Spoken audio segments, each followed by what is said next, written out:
Vamos começar a nossa semana com a tia Jana dando um recadinho.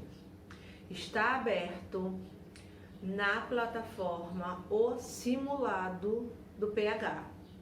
É aquele simulado que vocês marcam a resposta certa e aí vocês têm a chance de ganhar pontos extras no somatório da sua nota. Só que fiquem ligados que depois que você abre o simulado, você não pode deixar para fazer depois, não. Você tem que fazer ele logo. Por quê? Porque senão automaticamente a plataforma vai fechar e você não vai conseguir fazer o simulado. Tá bom?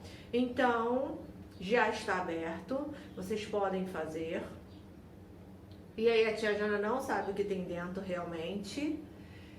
E aí depois vocês vão enviar, né? Como vocês já sabem mexer. E aí, fechado o nosso último simulado do ano do sistema pH, ok? Então, dado o recado do simulado, que já é uma tarefa para vocês estarem fazendo hoje, não deixem para fazer depois, porque vocês acabam esquecendo e vocês sabem que as nossas plataformas, elas têm datas de entrega. Aliás, vamos combinar que tudo na escola tem data de entrega, né? Então, a gente precisa ficar atento às datas que estão sendo colocadas de entrega. E aí nós vamos dar continuidade ao início da nossa aula com ciências.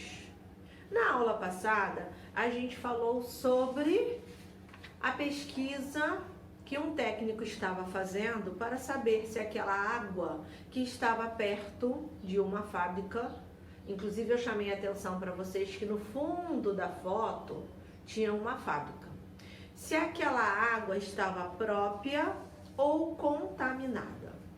Própria para o consumo é aquela água que a gente chama de potável. E se ela estiver contaminada, a gente pode beber? Não. Água contaminada no nosso organismo, ela gera algumas doenças. E são doenças até graves. Então, a gente não pode sair por aí bebendo água de qualquer lugar. E aí nós vamos passar pelo tratamento da água. Na apostila de vocês, na página 124 e 125, que está aqui, ó, está todo o passo a passo do tratamento da água até chegar à nossa casa. E aí nós vamos acompanhar juntinhos, porque vocês vão marcar o passo a passo desse tratamento, tá bom? Inclusive, esse tratamento, ele veio no capítulo anterior, falando sobre as substâncias que a água recebe, que a água descansa e tira uma maior quantidade de sujeira, depois ela passa para outro reservatório, no final ela fica num reservatório maior, que é onde é distribuído através dos canos até chegar à nossa casa. Então, estava assim, um pouquinho explicando. Agora ele veio passo a passo e você vai estar junto comigo marcando esse passo a passo aí, tá bom? Então vamos lá. Como vimos, parte do saneamento básico envolve o fornecimento de água. Água potável. Então, água própria para o nosso consumo. Água limpa para a população. Isso inclui a coleta dessa água, o tratamento dessa água e a distribuição dessa água até chegar na sua casa. Na maioria dos centros urbanos, a água usada nas residências vem de represas construídas nos mananciais. Nos mananciais são as fontes da onde minam água do solo. E aí são fontes naturais. Aí vocês vão marcar o que é mananciais. São fontes naturais de onde se retira água para o abastecimento da região. Dessas represas, a água é encaminhada para o ETA.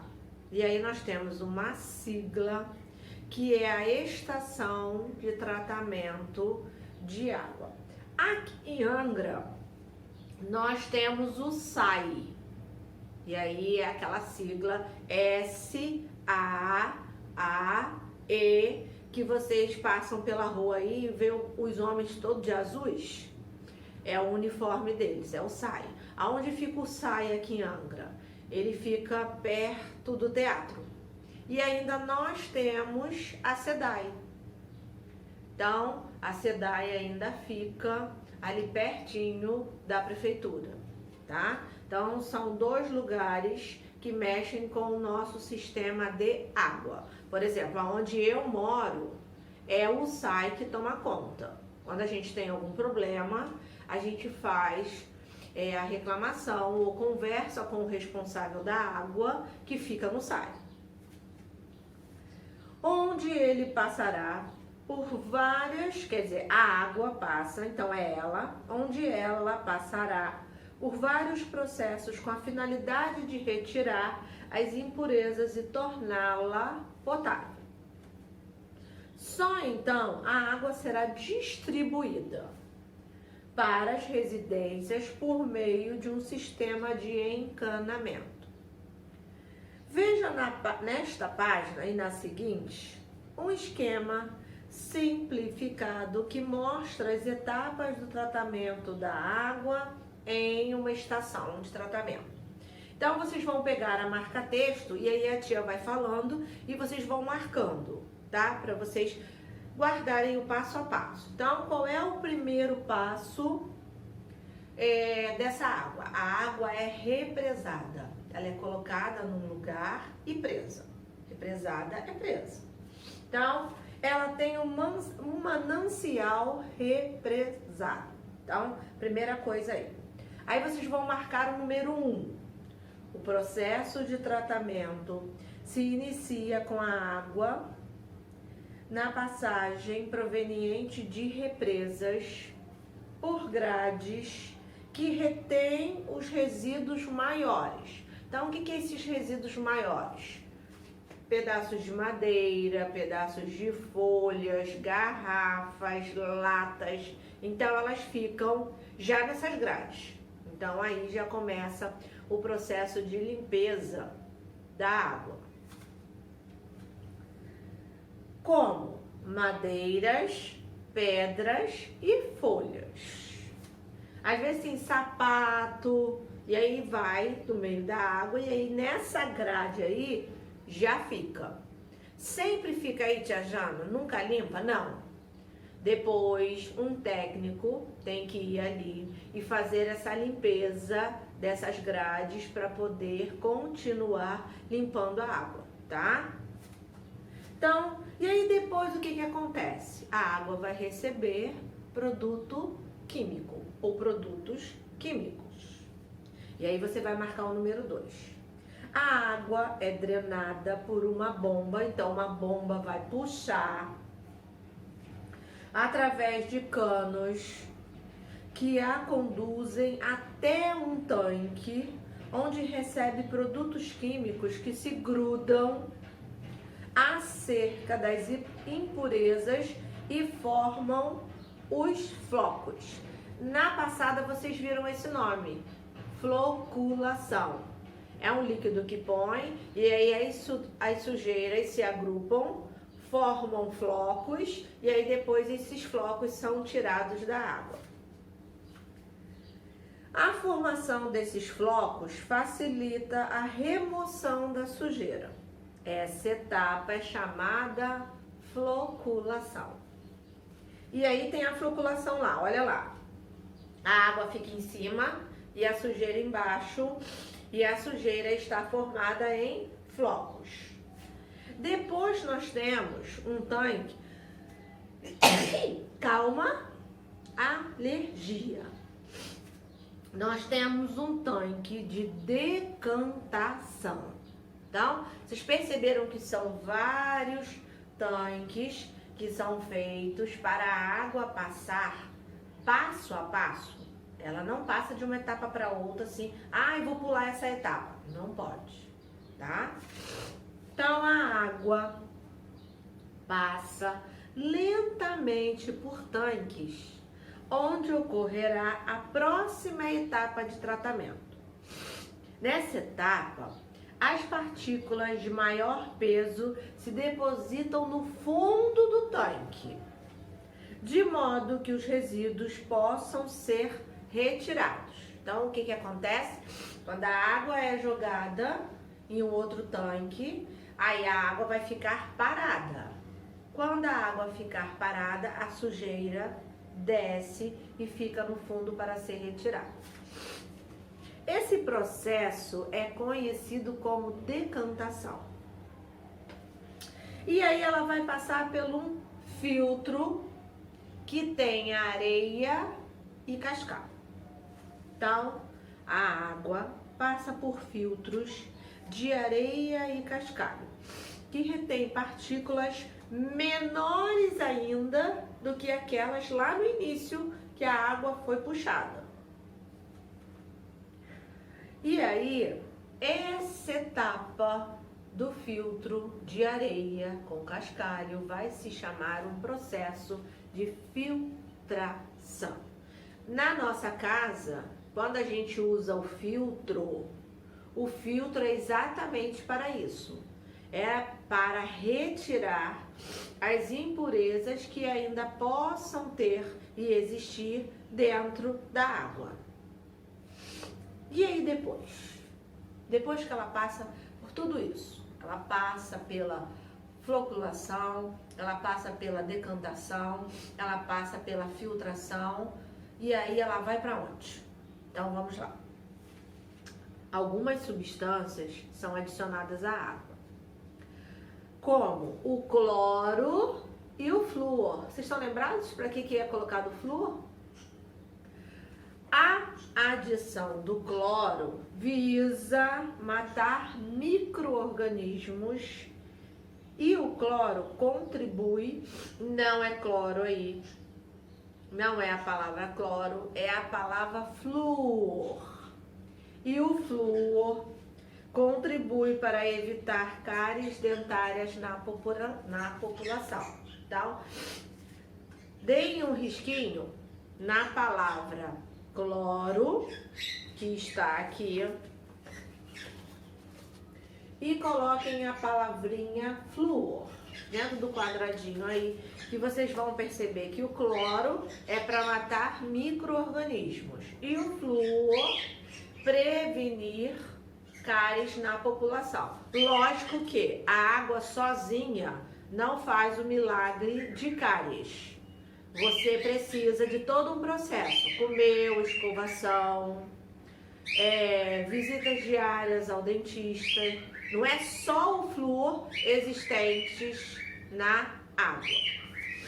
E aí depois essa água é bombeada para caixas em locais altos da cidade e distribuída para a população. Após ser tratada e antes de chegar aos locais onde será consumida, a água fica armazenada em reservatórios que se comunicam através de canos com as caixas localizadas em locais altos da cidade ou das cidades, para depois serem distribuídas. Porém, não se deve ingerir a água que chega diretamente da torneira. Antes de consumi-la, é importante utilizar filtros e purificadores para evitar riscos à nossa saúde. Perguntinha para responder. Você viu como é cuidadoso o tratamento de água? A água é um bem precioso e que não devemos desperdiçá-la. E aí, vocês vão responder o que você em casa faz para evitar o desperdício de água. Por quê? Porque com os colegas a gente não vai poder conversar. Aliás, a tia Jana até conversa quando eu entro no Hangout, né? Mas você precisa responder na apostila. O que você faz para evitar o desperdício de água na sua casa. Então vamos lá. E aí, o meu terceiro ano tem a atividade na página 126 e 127. E nós vamos entrar no sistema de distribuição de água. Então, nós já vimos que ela passa por um processo para ficar limpa. Mesmo assim, quando ela chega na sua casa, é indicado colocar em filtros para terminar de tirar qualquer micro-organismos que tenha ficado naquela água. Antigamente, a distribuição de água era realizada por meio de trabalhadores autônomos. Autônomos é que fazem o serviço por conta própria, tá? E aí, eles levavam a água até as residências das pessoas. Hoje a gente tem até o carro, né, da água que fica cantando o tempo todo água aí, mas são águas que devem ser lacradas e vindo direto de fábricas. Se você perceber que a mamãe, ao comprar um galão desse de água, o lacre da água estiver violado, fala para ela não comprar, porque aquilo não é uma água limpa. É tirado de alguma fonte e não, às vezes, nem tratada, tá bom? Então, dica para você ficar de olho. Hoje em dia, tanto no Brasil como em outras partes do mundo, existem empresas especializadas no recolhimento e no tratamento e na distribuição da água.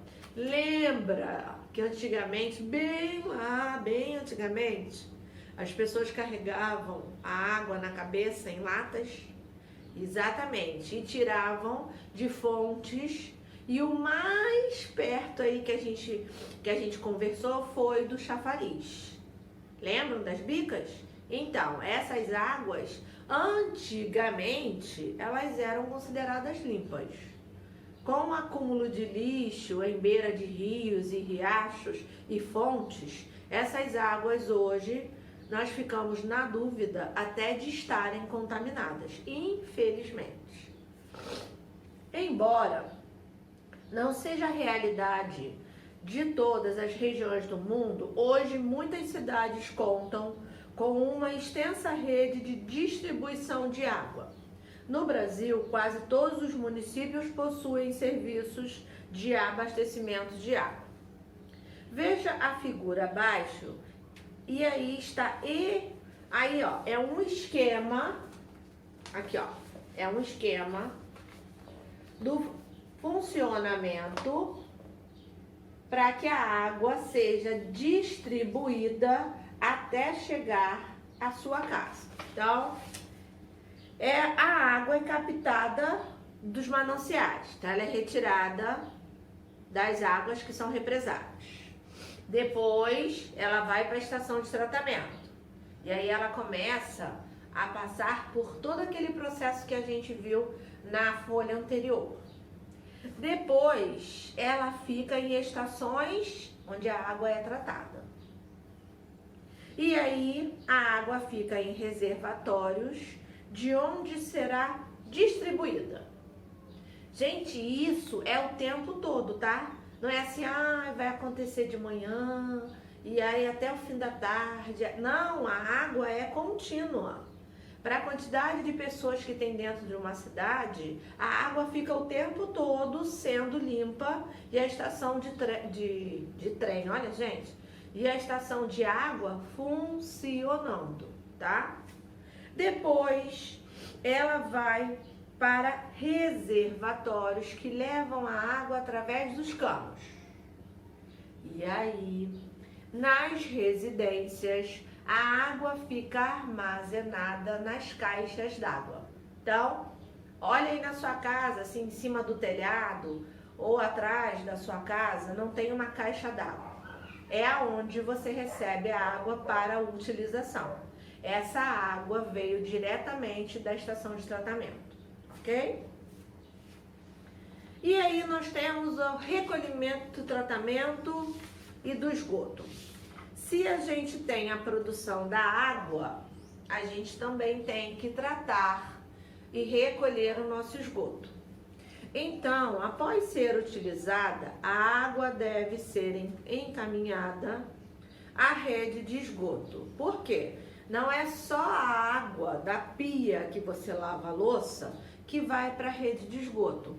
Nós temos a água que se lava a varanda, a água que se lava a calçada, a água que se usa no chuveiro, a água que a sua mãe cozinha o macarrão, a água que você faz xixi. E o número 2, então, vira esgoto, que vira uma água suja. E aí, para onde vai essa água quando ela vira esgoto? É exatamente isso que nós vamos ver na próxima aula. Ok, terceiro ano? Então, atividade para fazer. E aí, depois, a gente se vê na próxima aula. Um beijo grande para vocês, saudade de vocês e tenham uma boa atividade. Tchau, tchau, terceiro ano.